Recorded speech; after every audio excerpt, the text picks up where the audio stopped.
Hello, everybody, and welcome to the fourth day of the annual iCAN Summit. My name's Joe. I'm sitting here today with Ryan, and also joining us is Dr. Sharon Smith and Natali. We're here from the Connecticut chapter, and me and Ryan are students at UConn Medical School.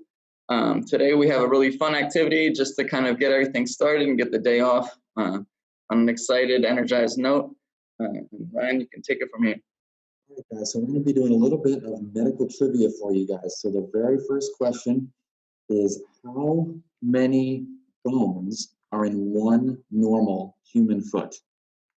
You guys can put your answers in the poll using the poll function over on the side of the screen. And then we'll give you a little bit of time, and then we'll go over the right answer and talk about bones a little bit. So think about the foot. You got all the bones up in the outer, way up at the top of the toes. You got all those bones in the middle, make up the part you actually walk on. You've also got all that stuff in the ankle. So you've got some big bones right at the bottom of your leg that you got to step on. There's a lot of stuff going on in there. So our options are 6, 12, 26, 32, and 44.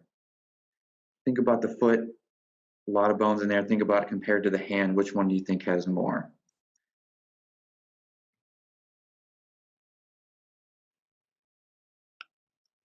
Foot has to bear a lot of weight. That's where all of your weight goes, through your legs and into your feet. All right. So the correct answer for this question, by the way, put your answers in the poll, but if you have any questions or comments, please use the chat function. We love questions. We love to answer them. So the correct answer for this question is C. There are 26 bones in the feet. Now, it does include the bones of the ankle. There's two big bones. Those are called the tarsus and the calcaneus. Those are those big ones that you actually step on your heel. The foot has 26 bones. That comes in one bone shy of each hand, which actually has 27 bones. And that includes the wrist. So the foot has one less bone than the hands. Any questions? Let us know in the chat. Okay. Second question. You guys are ready. Has to do with vaccines. That's a hot topic these days. We're going to do the history of vaccines. So the question is, what disease was the world's first vaccine targeted against? So your choices here are influenza, that's the flu, rabies, cholera, that's a pretty bad cause of diarrhea worldwide, smallpox, or tetanus. Which one was the very first vaccine ever developed by humans? Now, we know that we get the flu shot, it's recommended that we all get the flu shot every single year. Rabies vaccine can happen if you need that if you're bitten by an animal or something like that. And like I said, cholera can cause some pretty bad diarrhea that is happening worldwide. Smallpox is a disease that we don't see all that much anymore. And tetanus can occur when you step on a rusty nail, usually is the most common cause of tetanus. All right, now the correct answer for this question is choice D, that is smallpox. Now, this vaccine was made by a man named Edward Jenner. He was from England. He made this vaccine in 1796 against the virus that causes smallpox, after he noticed that people who were exposed to cows with a similar virus called cowpox somehow never got cowpox. And that's how he came up with the idea for the vaccine, which is exposing someone to a little bit of a virus so that they don't get it in the future. All right. Now, next question. Which organism is responsible for the most human sickness/injury per year? Our options for this question are A, sharks, B, ticks, C, spiders, D, tigers, or E, mosquitoes.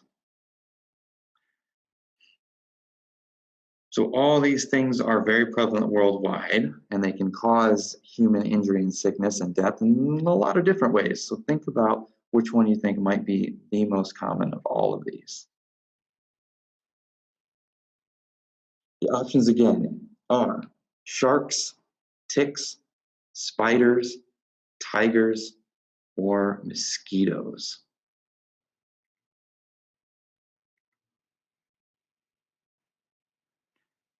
All right.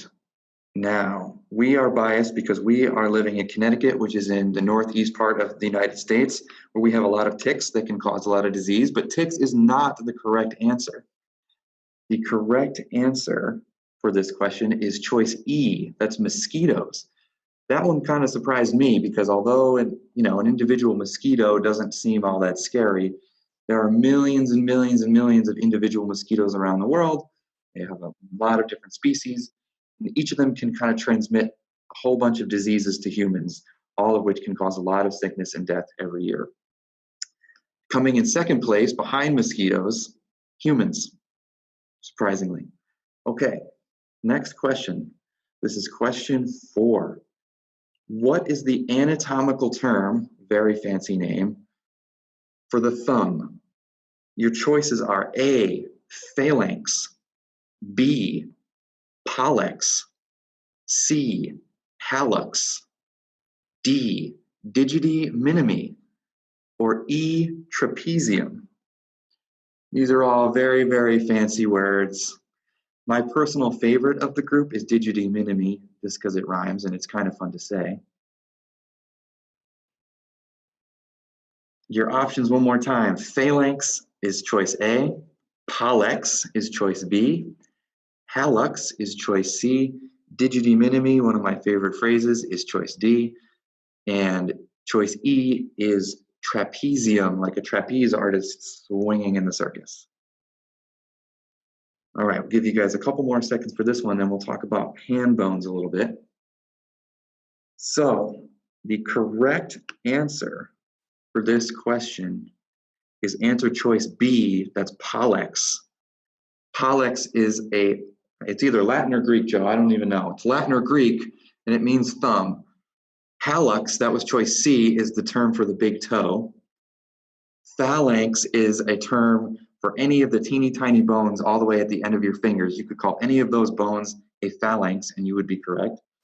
Digiti minimi is the name for your little finger, your pinky finger. And trapezium is the bone right at the base of your thumb, right about here in your wrist, that attaches your thumb to your wrist. All right, I still like saying digiti minimi. Next question is about the eye. So the eye is controlled by some of the fastest and most precise muscles in your body. How many muscles controls each eye? Your choices are, choice A is 4 muscles, choice B is 7 muscles, choice C is 10 muscles, choice D is 15, and E is 19. Think about your eye. Your eyes are constantly moving and trying to focus on things throughout the day. They have to look at your homework, your computer screen, what you're reading, where you're going, where you're walking, where you're climbing stairs. They have to move in every direction at all times. They need a lot of muscles. And not only do they need a lot, they need to be quick, they need to be fast, and they need to be precise. So once again, how many muscles controls each eye? 4, 7, 10, 15, or 19? All right, so we'll give you guys a couple more seconds and then we'll talk about the eye a little bit. One of the most complicated but important organs that we have. All right, so the correct answer for this question is B, 7. There are 7 muscles that control your eyes. They can move them up, they can move them down, they can move them left and right, they can move them diagonally, they can move them in every direction, and they can move them very quickly. All right. So that's the end for my questions. I'm going to hand it off to my friend Joe, and he'll take you through the next couple of questions. All right, so those are some anatomical questions. Now we're moving a little bit into more to first aid. And the first question is, if someone gets a very big cut on their forehead that's bleeding a lot, what is the very first thing that you should do? So the first thing you should do before anything else. The first possible answer is wash it with water. The second possible answer is to put pressure on it. The third possible answer is to put ice on it. And the last possible answer is to stitch it shut. So once again, the 4 possible choices: wash it with water, put pressure on it, put ice on it, or stitch it shut. And so this could, this could be in a situation where you could be out maybe going for a hike or something, and if you trip and fall, you might get a cut on your head. So it's important to know what's the first thing to do in order to try and stop the situation and make it better. All right, and so the answer is the second option, which was put pressure on it. And this is important because the first thing that we want to do is slow down the amount of blood that's actually getting to the site that's cut open. And this can also help to start forming a clot, which will reduce the blood loss from that spot. All right, question 7. This is the question is, what is the name of the maneuver you can give to somebody if they're choking? The first option, answer choice A, is heirloom. B, the answer choice is Heimlich. C, Einstein. Or D, Eisenmenger. So once again, those answer choices: A, heirloom; B, Heimlich; C, Einstein; D, Eisenmenger. And so this is, someone's eating something and it gets stuck in their throat, they're having trouble breathing. The maneuver you see on the screen right now is the one that's being demonstrated and the one that we're talking about. And so what is that called? The answer is B, Heimlich. All the other options actually aren't any medical maneuvers. They're just kind of there to distract you. The next question, question 8, is if someone splashes chemicals in their eyes, how long should they rinse it underwater? The answer choices are A, 1 minute; B, 10 minutes; C, 20 minutes; D, 60 minutes. And so this is kind of a situation where maybe you're doing some cleaning or something with chemicals, and just by chance you splash some into your eye and it starts burning your eyes.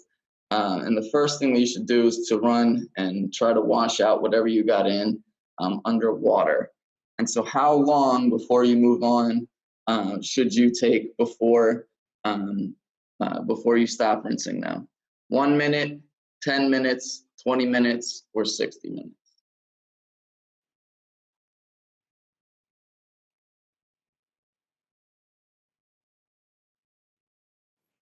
And the answer for this one is C, 20 minutes. It's just been shown that this is the largest amount of time that you might need in order to make sure that you get every last drop of what's in there out. Also, if you do ever get a chemical in your eye, it's important to make sure that you bring, if possible, whatever that chemical was with you, or that container. That way you can show a medical professional exactly what was in there. Question 9, if somebody needs CPR and you're the only person there, so you don't have someone else with you to help you out, what's the most helpful thing you can do in that situation? So the answer choice A is chest compressions. Answer choice B is mouth-to-mouth resuscitation. Answer choice C is to shake them. Answer choice D is to splash water on their face. So if someone is in need of CPR, and you're the only person there after calling 911, what's the thing that you should do that's most important? The answer choices again: A, chest compressions; B, mouth-to-mouth resuscitation; C, shake them; D, splash their face with water. And the correct answer is A, chest compressions. So with CPR, the issue is that someone's heart is no longer able to pump blood through their body. And so normally if you have other people around, one person can do chest compressions and another can help with the mouth-to-mouth resuscitation.